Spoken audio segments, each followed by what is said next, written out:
Hey guys, welcome to Silicon Valley Girl. Welcome to the new reality where businesses are working online, where old-fashioned brick-and-mortar stores are closing because people don't go outside, they just stay home. Welcome to a new reality, and today I wanted to make a video that I think a lot of people were expecting. I wanted to give you some ideas of small businesses that you can start in a couple of weeks. I know a lot of people who are very pessimistic these days, the world has changed, it would never be the same. My company went from being a study abroad booking platform, sending people to study abroad. It's now pivoted to online tuition, and 80% of our revenue is now coming from online services. And yes, I'm a little sad that we had to pivot and that our team had to change, but at the same time, I see a lot of opportunity in this new world, and I wanted to share some ideas that I would have started myself if I had passion for them. Remember, before starting any business, ask yourself, would you like this business's problems? Because it's really easy to imagine yourself when the business is growing and you have all of the dollars coming to you, but ask yourself, what if things don't go as smoothly as I expect at the beginning? Would I still be happy to solve this business's problems? And if your answer is yes, then start and try and give this business a go. Idea number one, deep cleaning services. In March, when the lockdown just started happening in San Francisco, I started seeing a lot of ads. We're gonna deep clean your apartment. Because a lot of people wanted to make sure their apartment's sanitized. Maybe they had guests staying with them. Maybe they just want this extra layer of cleanliness in their place.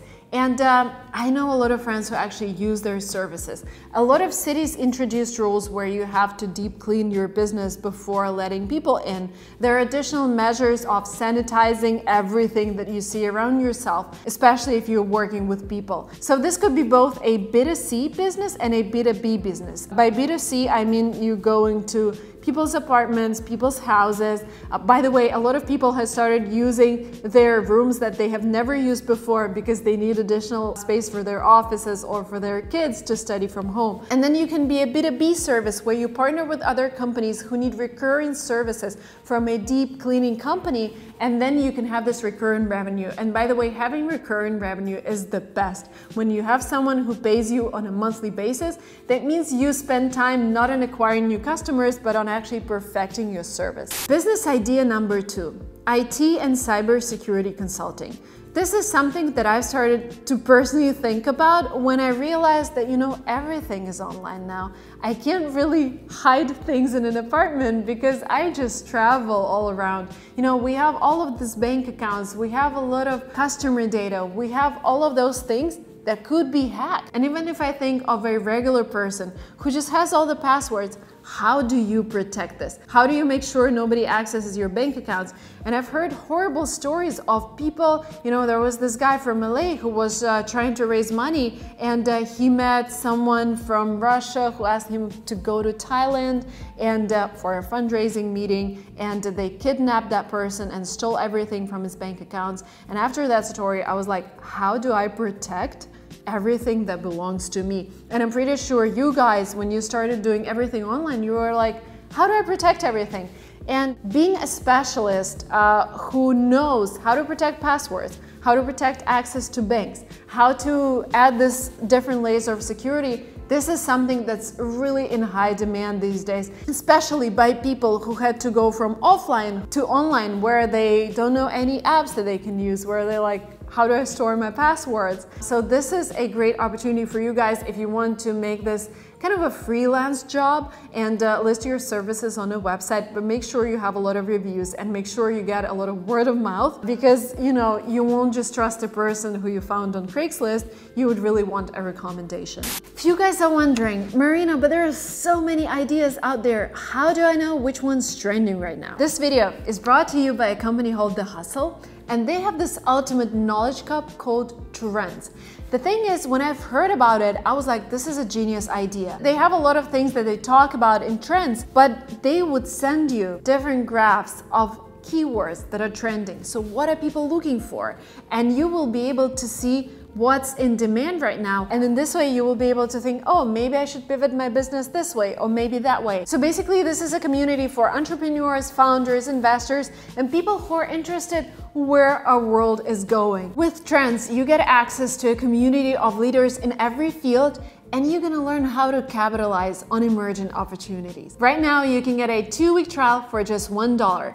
Go to trends.co/Silicon Valley Girl to redeem this offer. So trends.co is your place to network, is your place to get inspired by industry leaders and to learn, because they have weekly lives where they're gonna teach you how to build SEO for your company, how to send cold emails. This is something that I think is really important for every entrepreneur. Trends.co has exclusive research with intriguing topics to help inspire, like the 30 companies defining the future of media and pop culture. So if you are looking for an idea, if you want to know what's going on in the world, trends.co/Silicon Valley Girl, you get 2 weeks access for just $1. The link is below. The next idea, drive-in movie theaters. Oh my God, who'd have known, right? I see some parking lots being converted to drive-in movie theaters because we miss this experience. We miss being in a crowd, watching a new movie, eating popcorn. Drive-in movie theaters were really popular in America. If you are by any chance running a parking lot, or maybe you know someone who has a free parking lot and doesn't know what to do,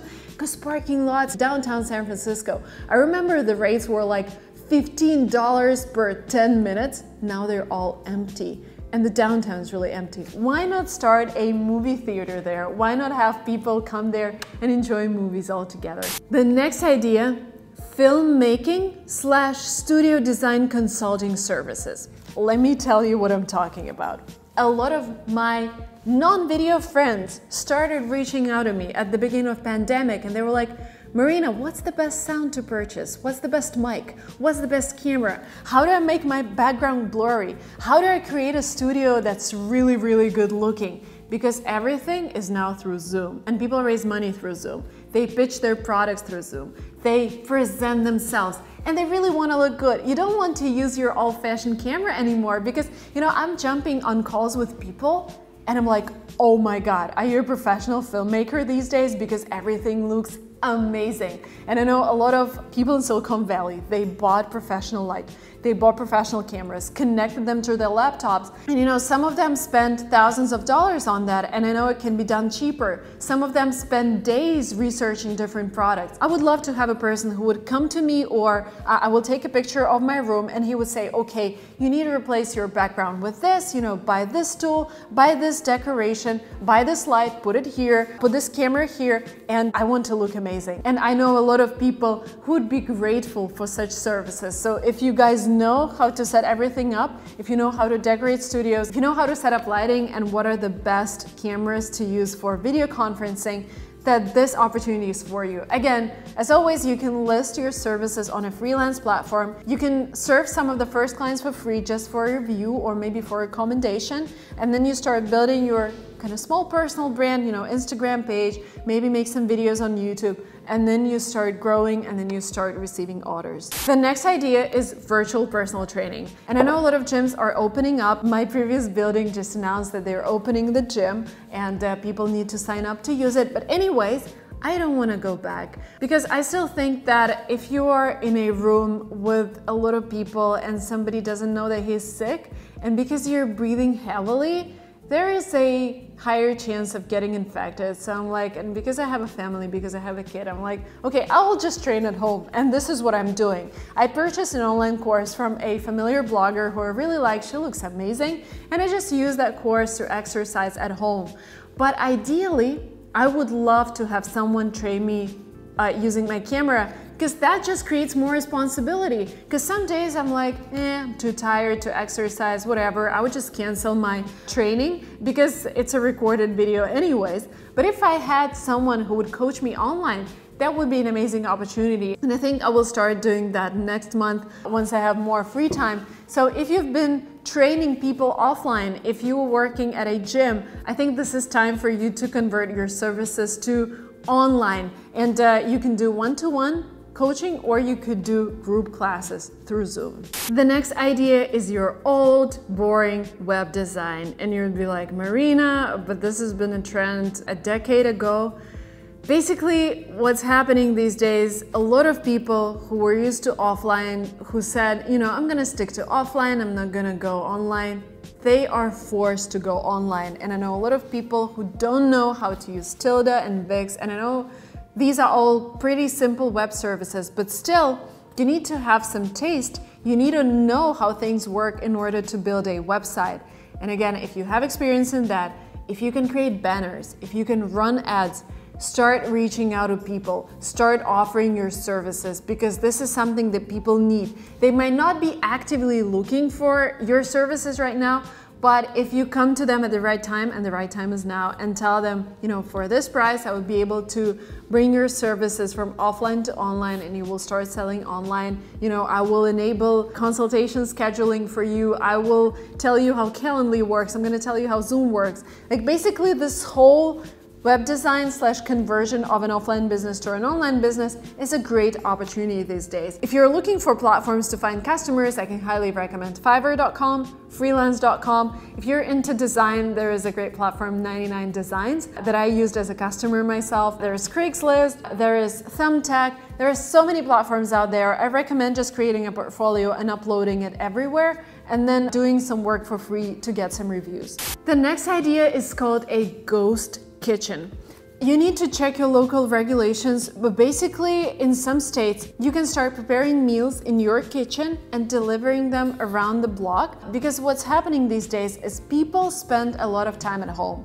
A lot of kids are staying at home. So moms are busy both controlling kids, whether they're doing their homework and listening to their Zoom classes, then they have to make their work done. They have to make sure the house is clean, and then they have to cook. So a lot of people who used to go to restaurants, who used to rely on lunches and dinners provided by their company, for example, on campus, they need to cook at home, and they don't want to do that, just like me. So they start ordering from restaurants, and a lot of restaurants are converting to ghost kitchens because they don't need to serve inside. They just need to have a small space to prepare those meals. And if you like cooking, if you checked your local regulations and they allow this, you can start a ghost kitchen in your home. And the last but not the least, mask making. And I know a lot of people are already making masks, but you know, creating a stylish mask, and I think we're still gonna need them for at least a year and a half.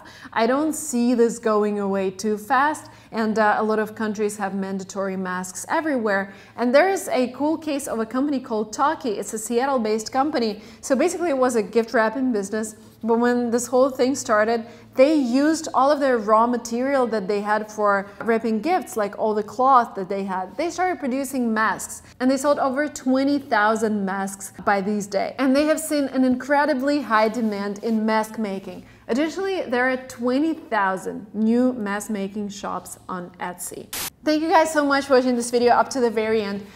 Please hit the like button if you've enjoyed this content. If you're not yet subscribed to this channel, then there's a red button down below. Subscribe, hit it, and I will see you very soon in my next videos. Bye bye.